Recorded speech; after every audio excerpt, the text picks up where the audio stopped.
What up? It's Geno Ray. Thank you for joining me for part 2 of this episode with ClaireSterling. The first episode has been getting a really good response, very positive comments, a lot of likes, a lot of views. It's definitely one of the better reviewed, most viewed, and most liked videos that I've done, including the clip.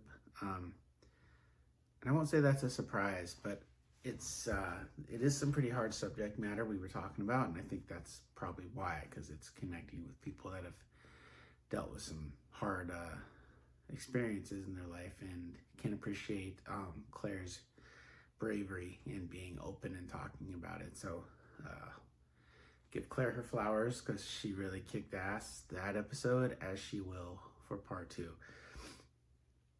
And I just want to add this disclaimer again, like I did before the first part. The episode will be discussing trauma that includes physical and sexual. Part of our conversation centers on Claire's experience with an individual who exploited the kink and or BDSM community and sought to harm vulnerable people. And this is the experience. This reflects the actions of one person and not the kink or the BDSM community as a whole, and which many people find to be healthy and consensual. So share that again. We are in no way impugning the whole BDSM community. She's speaking out on one individual. And we also want to be clear that abuse and trauma do not cause gender nonconformity or queerness, and that is coming straight from the World Health Organization and the American Academy of Pediatrics. LGBTQ plus identities are not pathological and are not a result of trauma. So, who's the podcast host that you love the most? Coming to you live from coast to coast. Call me Thunderlip, Spaceman, or G. It's just me being native as I can be. Ladies and gentlemen, part 2. And you know, like, I'm not a predator, but in my single days, you know, I was a bit of a hoe bag, and I was, you know, I knew how to kind of work it, you know, and I could, and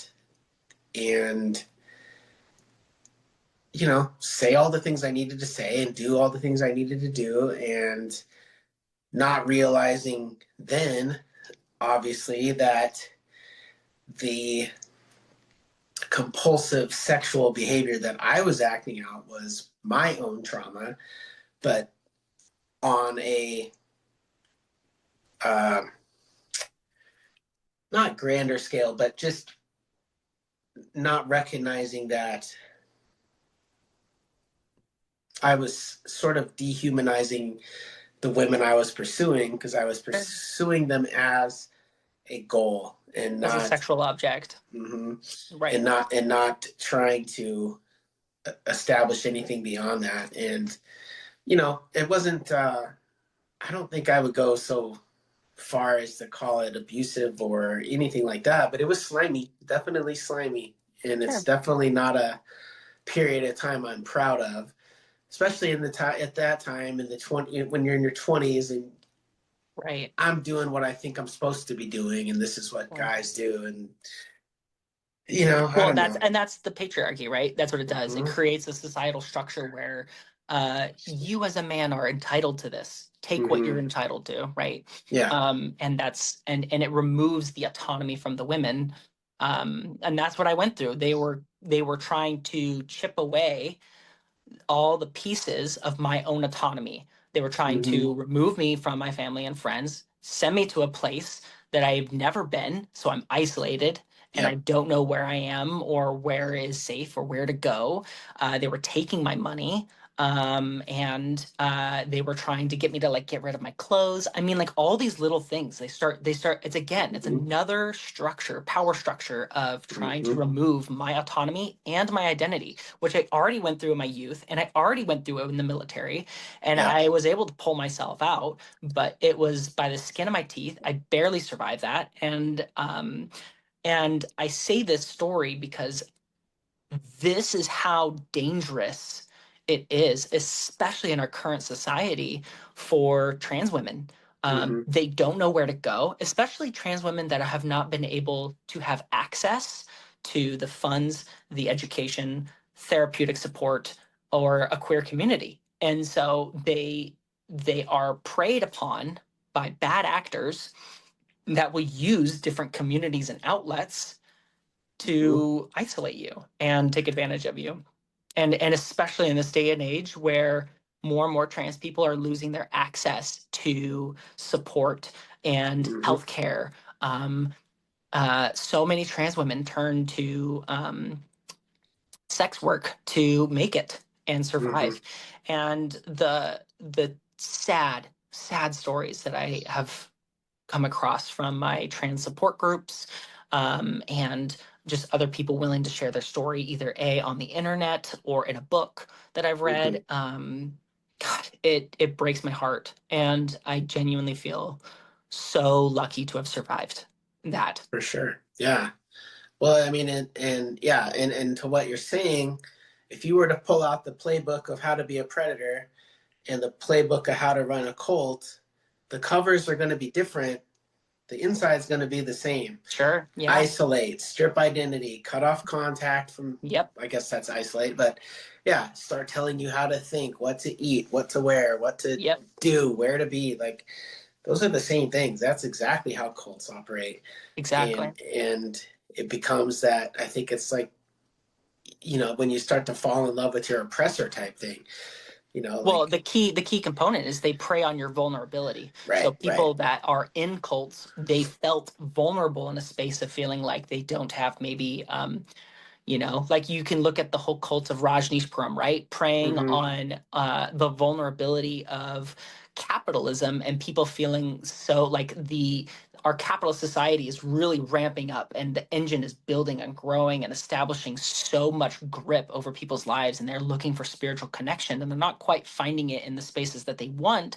And so this new Eastern, faith and spiritual practice says, hey, and it was a false advertisement. It was, I mean, Raj, when you look up like the documentaries, like his practice wasn't even actually like something that was cited or recognized by actual Eastern practices that he was practicing in America. So it's just like that's the thing. It's so scary and it's so hard. Yeah, that's really this is a fucked up place, man. One of the things that you mentioned kind of in the bio you sent, can you describe what pre-grieving is and then what that experience was like? Because I had not heard that term before. Yeah. So pre-grievance for me, I'm going to speak on my account. As the years would go on and I would begin to come to terms with my identity and who I was, my exposure to trans people would happen in my teens. I would, through pornography and access to and figuring out trans porn, I knew trans people existed. But I thought that was the only context that they existed. And so I was like, but that's not me. That's not who I am. And so again, a very whitewashed patriarchal understanding of trans people, rooted in pornography, not healthy. Yeah. But I felt deeply connected to womanhood. And so that shame, I would carry through my life. And so as I started to coming terms with my gender identity in recent years, I would say over the last like 4 years, 3-4 years, I knew I was going to start losing people. And I started taking account for all of those people that I was going to lose. Probably going to lose my mom, my dad, maybe my sisters, I don't know. My best friend at the time, who I served in the military with, friends for like 14 years, Yeah. 13 years. I just started running down the list, and I had to, before I came to terms with my identity, I had to come to terms with the fact that I would have to be okay to lose them. Right. And so it took a lot of talking with a therapist and processing that, and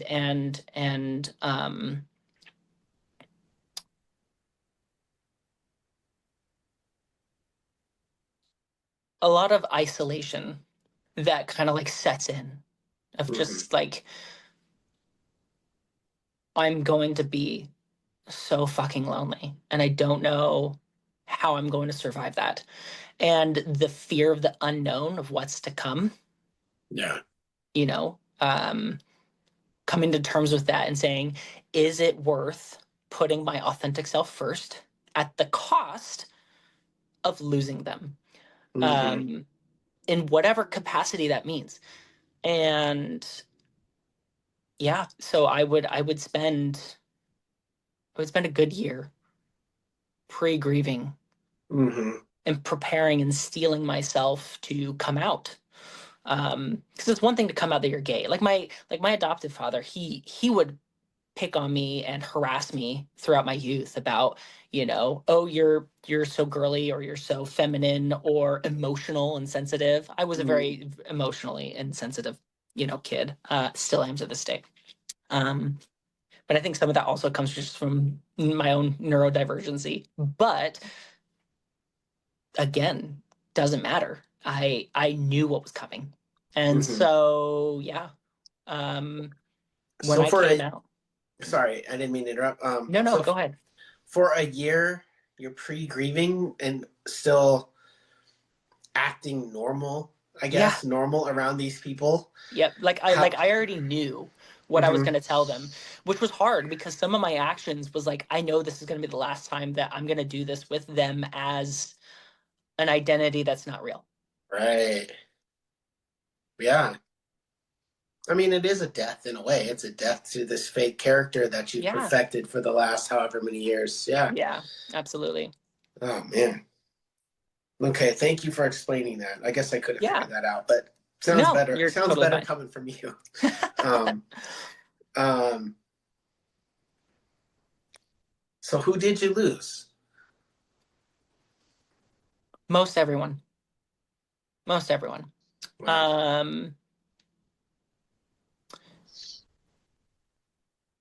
I don't have an active relationship with anyone from my past life. Maybe I would say maybe my sister, one of my sisters. It's still kind of rocky. We didn't have like a super well endowed relationship when we were childhood siblings. But she's been going through a lot, and my transition is just emotionally a lot. And I think that I think with that, and just the knowing of all that history, I think that just comes with like a lot of work. And I think she's just taking her time, and that's fine. I totally have grace and patience and respect for the process that is grieving the loss of an old identity you thought you knew was authentic, and it wasn't. What I don't have grace or patience for is an inauthentic love, or something that is not meaningful love. So to speak on behalf of that, I've had family members reach out and be like, oh, well, I'm still going to text you and say, like, I love you, or check in on the holidays or whatever, but they're still dead naming me, or they don't, everything is extremely superficial. So there's no actual work in like trying to get to know me as my new and authentic self. It's very shallow.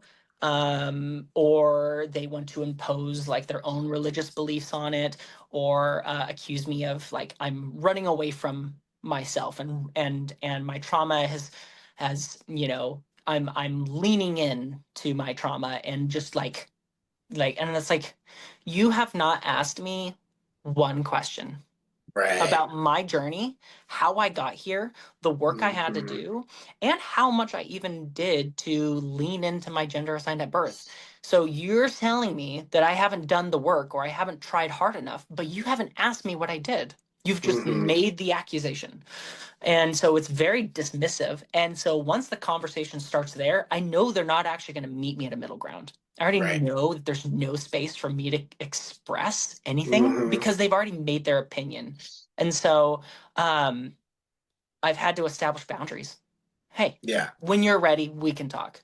Until Mhm. that point, like this isn't an open door for you to just say Merry Christmas, Right. because all it does is just like it opens a wound. Yeah. And And I they're making themselves feel better that they didn't cut you out completely, Right. and they get to look And they good. put it on And me too. And mhm. they say, well, Right. if you want to break contact, that's you making the decision. But it's Yeah. like, okay, first of all, that's not like how that works. Like, just because I tell you to just stop texting me on holidays doesn't mean that like I don't love you, or that I'm assuming you don't love me. Right. But there's nothing productive or healing, nurturing, or positive coming out of this interaction. And Yeah. all it does is instill a deep wound and cut it open for me again. Mhm. I'm going to establish a boundary and say, no, I Mhm. don't have to suscept myself to that type of exposure and hurt. I Yeah. don't have to do that anymore. And that's the first time these recent years I've ever been able to do that with friends or families, especially. Yeah. Uh, my this is one of the things I appreciate about my dad is uh, is that he was like in the rodeo. He's Mm. this like whiskey drinking, gambling Indian who's just like who listens to old country music and wears his he dresses in all black and all this shit, and he's in a way a man's man. But Sure. my Aunt Jamie used to be my uncle. I don't know, whatever, it doesn't matter. My Aunt Jamie. I've only ever known her as my aunt. He didn't tell Mm. me until later that she had transitioned, and this was like in the 70s. She was like Oh in wow, the she's 70s. one of the older ones. Love that. Yeah, she's an OG, and Is she still with us? no, she passed Ugh. 20 years ago or so, but she was somewhat well known in the community in San Francisco as very famous, drag queen, and she eventually went on to Cool. transition and all that. But so like my dad, this I wouldn't call him hyper masculine because he was also very available emotionally to me, which is another thing I appreciate. But so like it would be very easy with that type of person to be very dismissive of gay, trans, queer, whatever. And he never was. He was just like, "Oh, that's your aunt. Yeah, she used to be man." And then I have a couple other relatives that are gay men, and there was never at any point where they were weaker or lesser or weird or perverts or whatever the hell other kind of things people say about people in the community. And so I never had that bias. Like it never occurred to me that that could even be And so then when I hear about homophobia and transphobia, I'm like, what's the problem? Like, Yeah. what are you so Right. worried about? Like, and uh, so I'm bringing that up just to say that like it was very cool of him that this is not something we need to gawk at or treat as different. It's not. This is who they are, and they're being themselves. Good for them, like. Right. So Yeah. I appreciate that about him. But he's also Hmm. this gambling, whiskey drinking, crazy ass, has a stab scar on his gut. And Wow. um, so, yeah, and so I've always been, and we would go to gay pride all the time, like in Portland. And Yeah. like we were just cool with it. And I appreciate that about, and I'm not saying that other people in my family were pushing the other narrative. It's just he was very much like, Sure. this is who they Accepting. are. Like, yeah, this is our family. Very We accepting. love them. You know. Yeah. I love that. Yeah. So,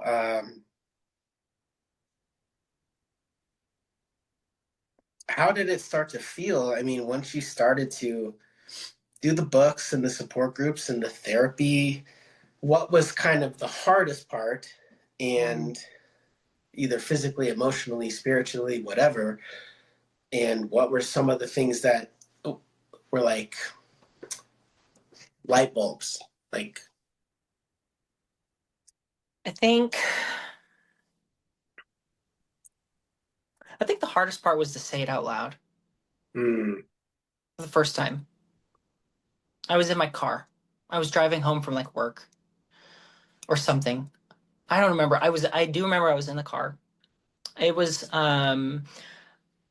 during that period I was also like I dated someone for a very short stint, and I decided to for the first time actually explore my gender identity, and so I would identify as like gender fluid. mm, um or both male and female, man and woman.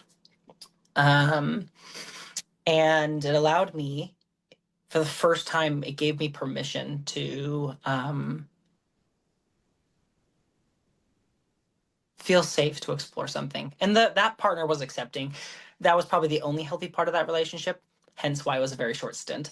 mm-hmm, But I'll never forget, like I was like dressed very feminine that night, and just feeling like myself. And then the next day I had to go to work, and I had to like don my masculine identity mm-hmm. again, and leaving that, like the deep seated dread that I felt going to work that day. Um, I said it out loud. I said, I'm fucking trans.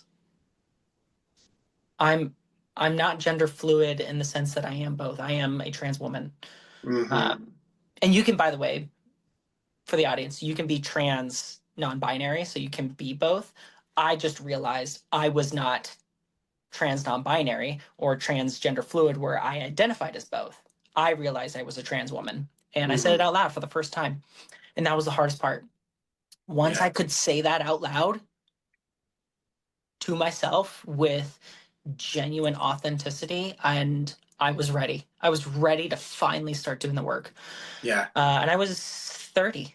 I was 30, going on 31. Mm-hmm. And I thought there was so many different fears that I had, right? Like, is it too late for me? Am I too Mm-hmm. old? Am I too masculine? Am I too ugly? Am I not going to be pretty enough? Am I, will the transition work on me? Like Mm-hmm. all the questions, but I had crossed the first bridge. I had Yeah. opened the first door, and I said, I am.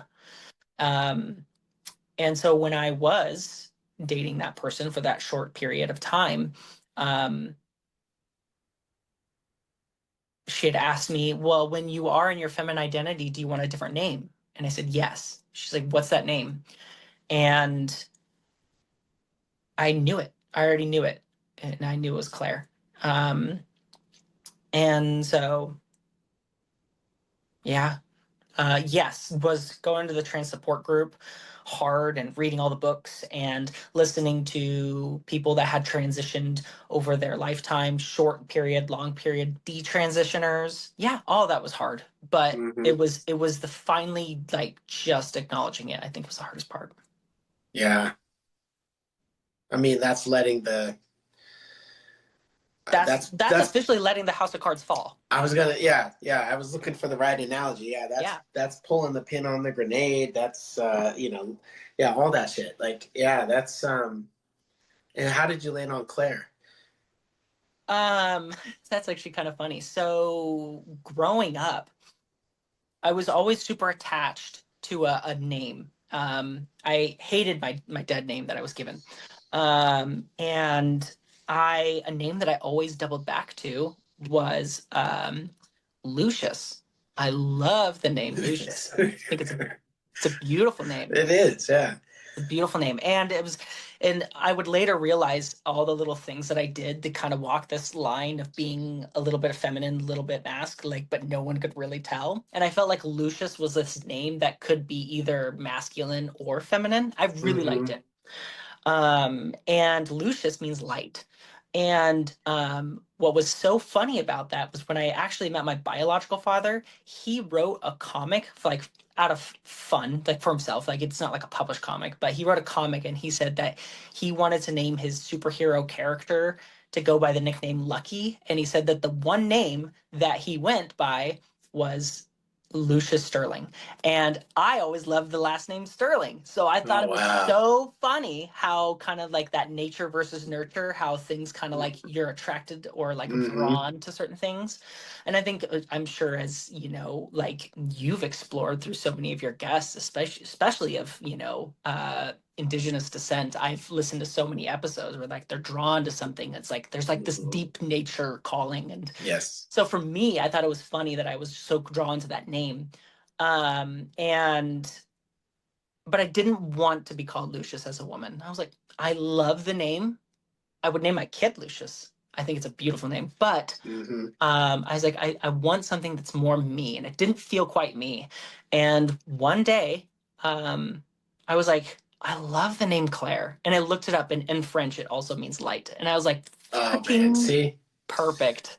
Fucking perfect. And so, yeah. You so see when the universe is doing all kinds of shit that you're not even aware of. I Yeah. love that, dude. Like I call it the ancestors a lot, but there's people pulling strings behind the scenes, and the Sterling thing yeah, that's okay. Sorry, keep going.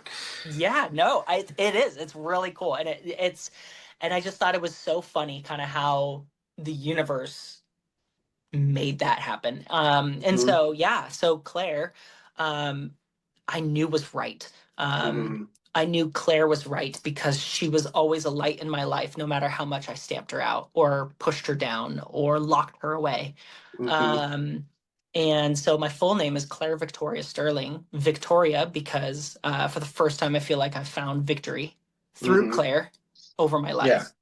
And another reason why I was drawn to Sterling is, for those of you that don't know, sterling silver is the treatment process to treat silver. If it's too pure, it's too malleable and soft. And so it won't last. It can bend and break or be destroyed if it's too perfect or it's too pure. And so they mix it with another metal to order to make it stronger and more rigid while still retaining its beauty. And I felt like so much of my life, in order to be Claire, I needed to live my life as a man. And that steeled me and made me stronger for who I am now. And it just felt right. Yeah. Yeah, that makes sense. Yeah. Using the Sterling of being a man for 30 years to give you the strength to be a woman for the remainder of the time. Yeah. Right? Yep.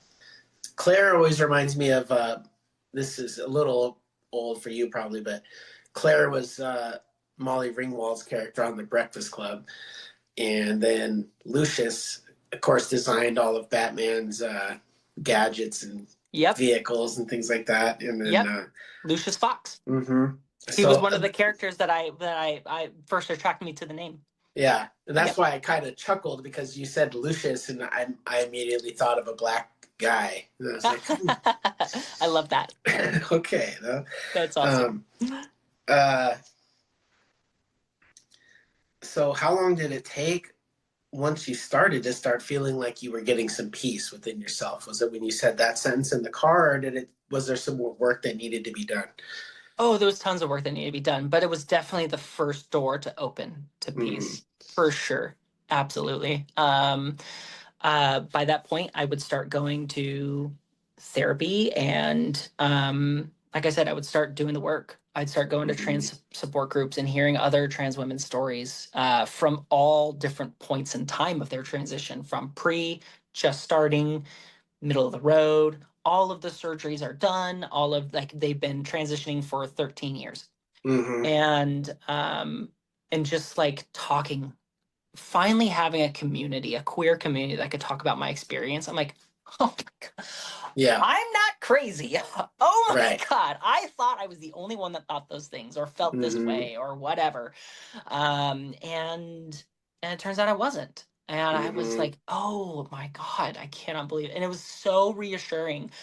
But I like, it woke something inside me so deep. Mm-hmm. I can't tell you how many days I would go home weeping and Yeah. crying, just like, oh my God, I cannot believe that this is what I've been fighting. Like this is what I've been fighting for Right. so fucking long. Mm-hmm. Sorry, I cussed during your podcast, but yeah, I once I started HRT, started hormones. Um, After about 2 weeks of being on HRT, one day I was going to work and I was like, this deep chemical balancing that happened. I was like, whoa. Mm-hmm. Like I recognized it instantaneously. I was like, whoa, I feel great. Yeah. Sorry, that was my alarm. um, I was like, I feel great. Oh my God. And it was just like, this is what normal people feel like. This is incredible. And it was just uphill from there, or downhill, I guess. Going Yeah. constantly just feeling euphoric and Yeah. happy. And it would open the door to exploring myself in ways I never thought possible. Mm-hmm. Yeah. So how's your relationship with like your body now? Oh, it's great. Oh Yeah. man, it's so amazing. Just like the healing of shame and guilt um, has been an arduous process, but it's been a worth it one. And healing, because you have to keep in mind, like being a part of the church culture meant a purity culture too. So I was very Right. much part of the purity culture, and just shame with sex in general was established. But like unbeknownst to my parents, like I already went through sexual abuse before they even knew it at a super young age. So I already felt shame in that space. So I was like, that was hard for me to like come to Mm-hmm. terms with.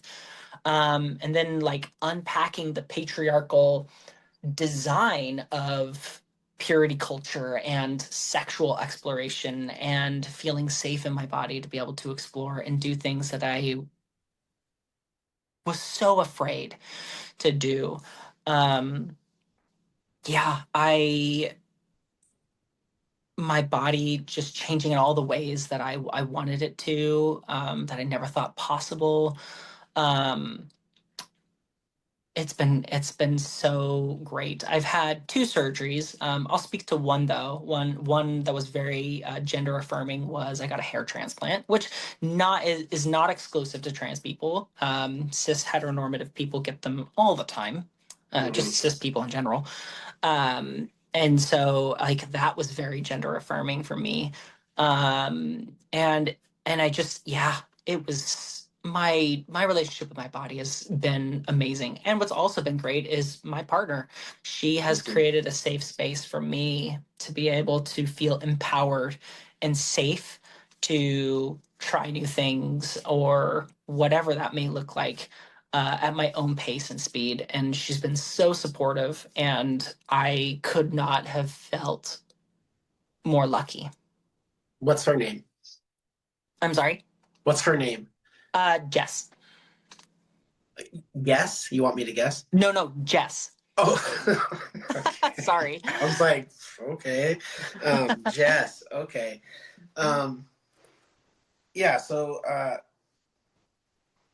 what does the real support feel like? I mean, how does she show up, and in what other ways are you getting supported?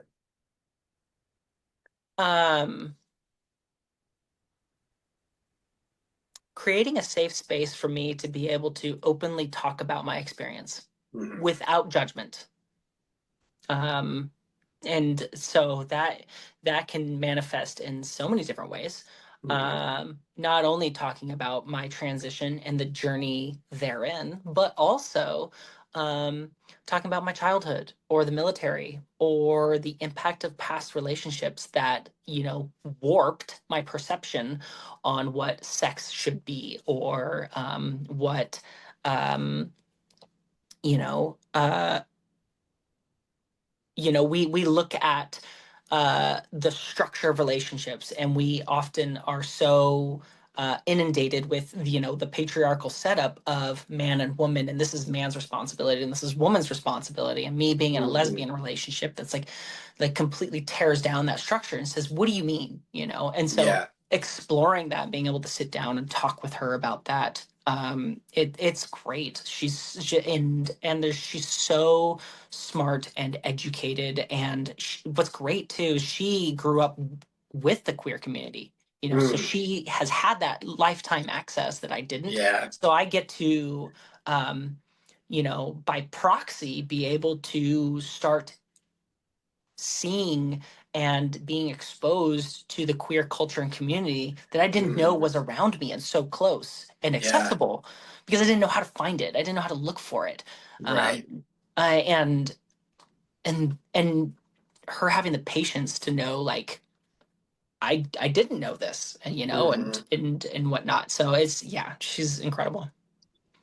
Thank God for Portland. You know what I mean? Like Right. Portland is the exact right city for you, Yeah, and San Francisco probably too, but for you to be going through what you're going through, like sure. you are in An epicenter, yeah, I was gonna say ground a zero, hub. Yeah, for sure. yeah, I don't think you would have found it in Washougal. Nothing against Washougal, but No, I no, can't oh imagine how no, big that absolutely not. support group is gonna be. Absolutely Um, not. so okay, I'm down to my last couple questions and notes Yeah. here.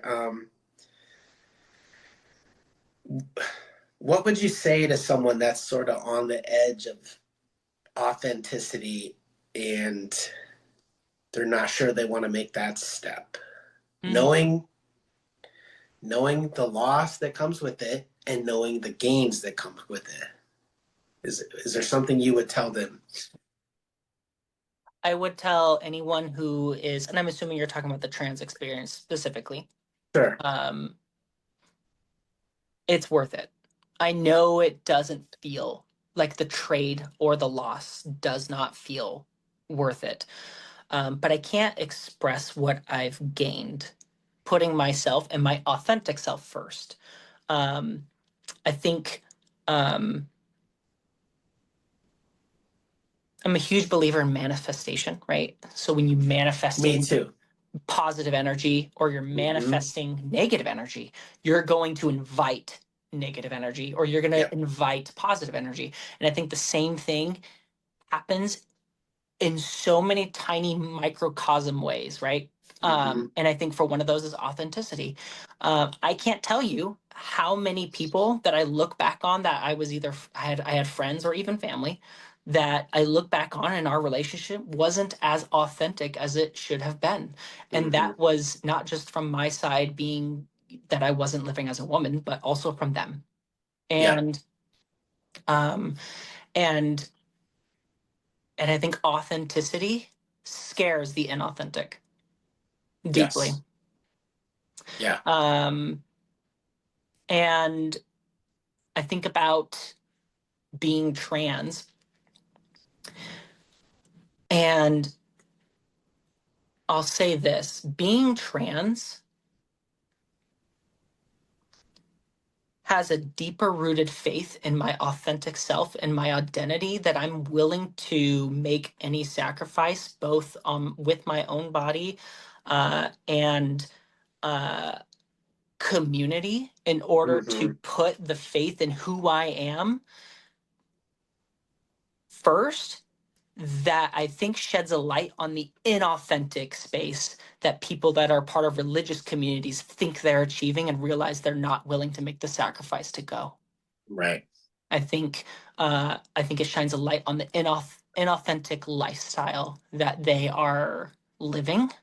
Mm-hmm. Not to say that there isn't authenticity to be found in religion, but especially, and I think this is why there's so much fear mongering towards the trans community right now, primarily from the deep-rooted conservative Christian communities, which has always been there, which is kind of how the podcast started, right? Is they aren't being authentic to themselves. They aren't being authentic to even their own God. Right. And I think seeing that in us shakes their own authenticity. And so me putting my authenticity first has invited more authentic people in my life than I ever had. And it was been so worth it. So worth it. People that I never thought would be friends with me or see me as someone worth having in their life. And the body changes for me. I mean, like I've said multiple times, I've never felt so chemically balanced. Like Yeah. I have been living life through trauma, ADHD, neurodivergency, and gender dysphoria on legendary mode. You know, Yeah. if anyone's played Halo, you know, there's the hardest mode possible, which is legendary, and then you have these modifiers called skulls. So it would be like Halo Lasso, Halo all skulls on, you know, Yeah. legendary all skulls on, you know, that's how I feel.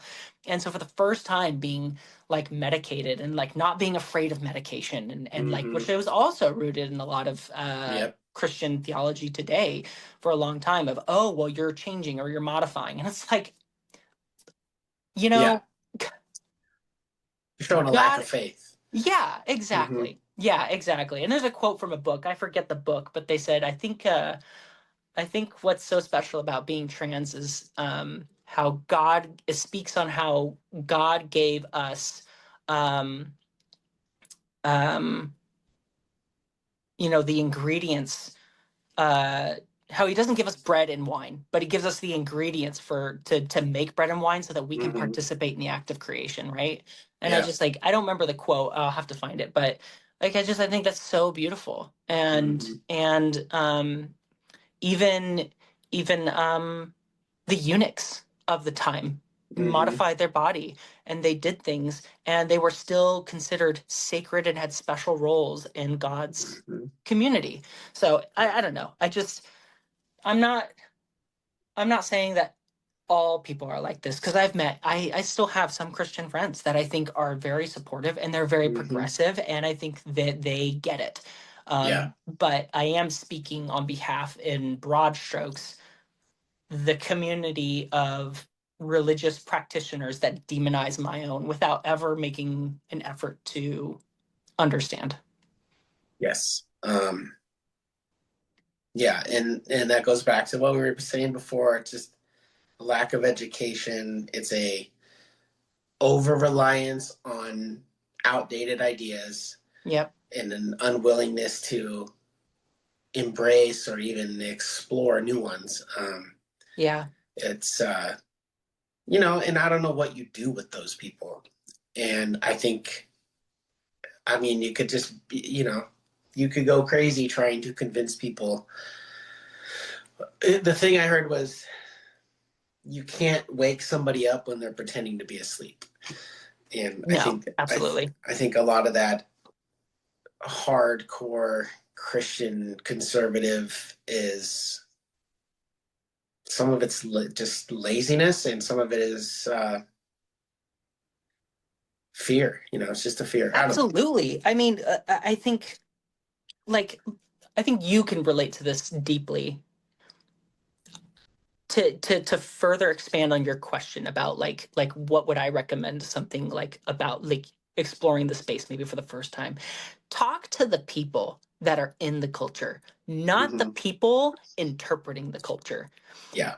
I would not ask a white man what he thinks of indigenous people in America. I would ask you. I would ask indigenous people and I would ask them how they feel. I would ask them what they think and the impact on their culture and community and the land that we are on and how that has harmed them and how they feel about that rather than someone else's interpretation of it because that's not fair. And then inversely, I would ask them to do the same thing for trans people. Quit telling trans people what they should or shouldn't do when you have not sat down with an open heart and open mind and asked us for the first time once our experience, our testimony, and the power therein, and why we Mhm. have done and why we have come to the decision what we did. And just because you don't relate to it doesn't mean that our story is still inauthentic. You as a Christian using the word my testimony and why my relationship with God is what it is does not supersede and power my testimony and my power as a human being in my trans identity. Mhm. Yeah, very well said. What do you think? I mean, I probably know the answer. Do you think your younger self would be happy with who you become? Absolutely. Absolutely. Yeah, yeah. Yeah. Um, and then, so being authentic now, it's not necessarily a destination for you, but it's a practice, wouldn't you say? Mm-hmm. Absolutely. Of course. It's very, I mean, even being trans, like it comes with intention, you know? So like Mm-hmm. for me being on like HRT, if I was to pick up smoking, it would dramatically impact negatively the effects of HRT. I have to consciously choose not to smoke. That's a choice. And Mm-hmm. but that's part of the ritual and practice of who I am and living my life authentically. And that's something I can live without. And I think that speaks on behalf in a lot of ways. Um, for anyone committing themselves to something that is authentic to them, you know? Mm-hmm. And that could be even artistically. I'm watching too much TV and I want to invest more time into my creative endeavors. What does that look like? You know, Mm-hmm. I can sacrifice maybe time investing in just consuming social media or watching TV to dedicating that and choosing the art and choosing what Mm-hmm. I want and what I know will deeply feed and nourish my spirit. Mm-hmm. Yep. I've spent a lot of time, basically since summer, since June or so, making this conscious effort, and a lot of it's manifesting, but Mhm. manifesting with some action behind it, Yeah, but absolutely. reorienting where I should be going. Mm, Because I've been working in warehouses for 20 years, more than whatever it is. And that's fine. And I can do amazing shit with a forklift and a tape gun. And, I can unjam any, label printer there is or whatever. That's all sure. fine. That's all 20 years of experience in me doing what I'm supposed to be doing in that environment. But I have a creative side and a ability to connect with people from all walks of life that goes unfed all the time. That's why I was writing stupid Christmas poems and telling jokes in front of a group of people, because that was my one little sliver of being creative, being performing, whatever. So that's why I brought this podcast back. That's why Yeah, I'm that's why I'm applying for jobs that are in the peer support specialist realm, public relations realm, shit I've never done yeah, ever, at least professionally. Uh, I mean, I've been doing acting and this podcast, so I've been my own PR agent for a long time, but it's me reorienting and being more authentic and trying to do things that are giving me um, they're they're adding more life to my years. I mean, absolutely. I'm going to be 46. I'm on the back end. I know I probably have a while, but I'm in the second half, and I don't Sure. want the middle section to be remembered as me slogging through.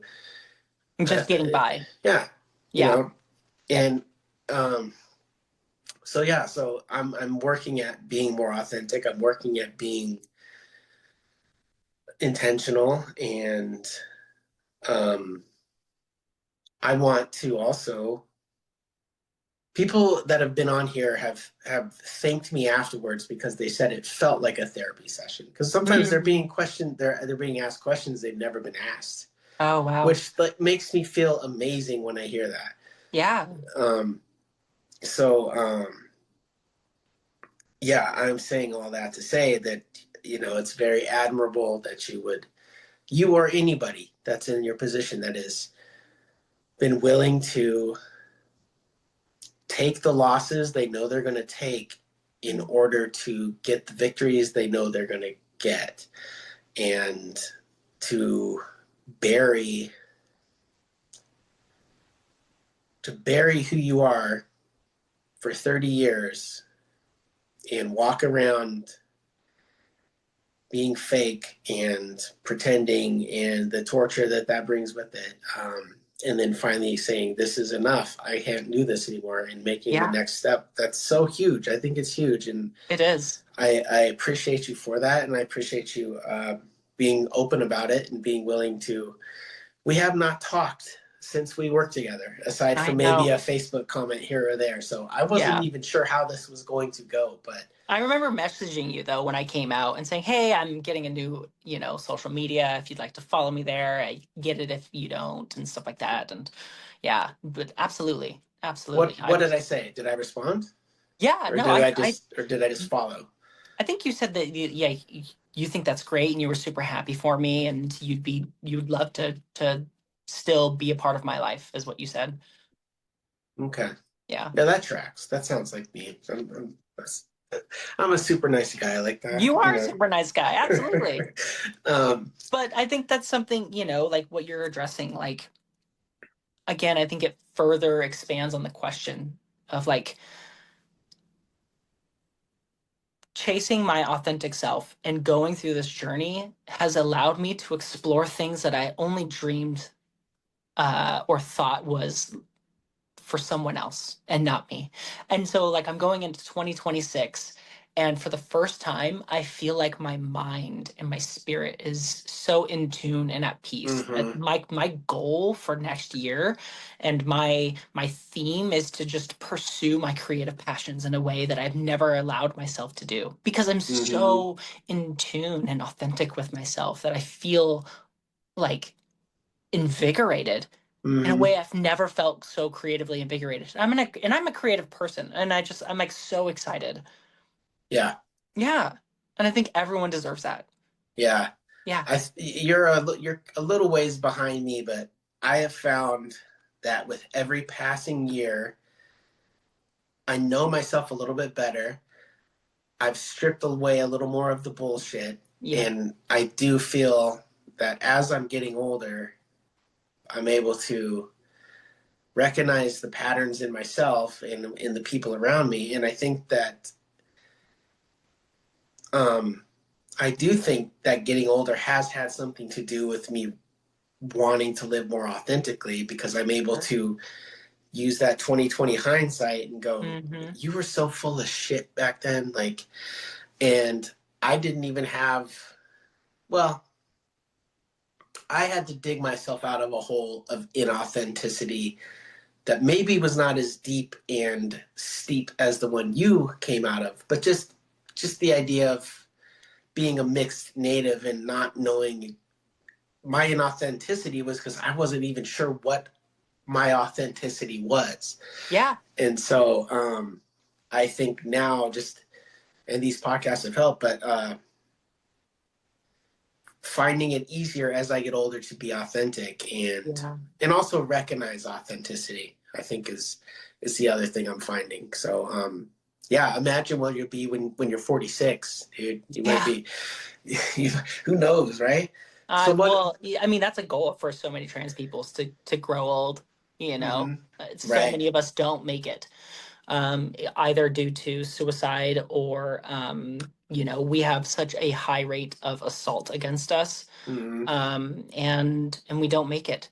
yeah. And that's the challenge, right? Is to be able to not only live your life authentically, but to be able to just live your life till you grow old as yourself. Mm-hmm, Um, and that's my goal. I can't wait. mm-hmm. I'm so excited. We didn't talk about it this time, but maybe we'll circle back, because Two Spirits are very revered people in the indigenous community, and Absolutely. I remember you doing an episode on that. You mm-hmm, actually doing that was a huge eye opener for me. mm-hmm. Yep. So I've already done an episode with a MMIWG Two Spirit, advocate who did some great work in Canada, Dr. Beverly Jacobs. And then I have another advocacy group that I'm going to be interviewing soon that does the same type of work, but through art. So that one is going to be sick. Like, Yeah, that's cool. but that's sort of what you're saying is it's a underreported level of violence and silence and straight up corruption when it comes to two-spirit people, trans people, just this level of just shocking brutality that occurs. And because it's a trans person or a two-spirit person, it's like, well, whatever. They would, not to end on a downer, but anyway, thank you so much for coming on and being so, geez, I'm starting to crack up now. Being so available and open and fearless in just saying what your story was and is, and just naming all of these things that you went through, and just recognizing why you were doing it. And I hope that if there's people that listen to it, can hear that and go, well, that didn't work. I definitely don't want to do that. Kind of a cautionary tale type thing. But I just really appreciate you being here. I really appreciate you responding and going into this with just a fearlessness and an openness. Yeah, absolutely. And thank you for inviting me. I feel so honored to be here. And yeah, I never thought like people would really want to hear my story. It's not like one of those, oh, I transitioned young and my family was supportive and all these things. And I was like, it's a fucking sad one, and but I feel it's important to now more than ever that our voices are heard. And I knew I needed to do my part. And I just feel honored. I feel honored to be here and to add my voice to the collective, and to be a part of your platform in this way. I feel so honored. So thank you for reaching out. And if anyone that listens to this is curious or interested or would like to have a conversation, we can like share like my social media information or something like that in the description, and they could reach out. I would be more than willing to talk with someone. Awesome. We'll do that. All right. Thank you for your time. It's good to talk to you. It's good to see you. Absolutely. We'll do it in person next time when we're not all getting over flus and shit over here. But yeah, right. good. Yeah, it's good to see you. Good to talk to you. And I'll talk to you later. Yeah. Happy Yule, and I'll talk to you later. See Bye, ya. everybody.